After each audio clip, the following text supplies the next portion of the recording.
வடசென்னை அதிமுக வேட்பாளர் ராயபுரம் மனோவை ஆதரித்து தேமுதிக பொதுச் செயலாளர் பிரேமலதா விஜயகாந்த் பிரச்சாரம் மேற்கொண்டார்.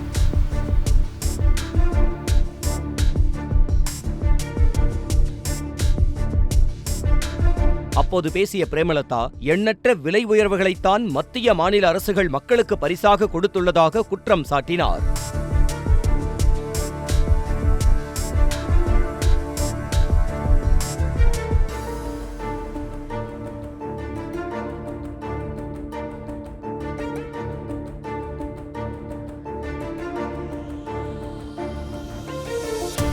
வடசென்னை அதிமுக வேட்பாளர் ராயபுரம் மனோவை ஆதரித்து தேமுதிக பொதுச் செயலாளர் பிரேமலதா விஜயகாந்த் பிரச்சாரம் மேற்கொண்டார்.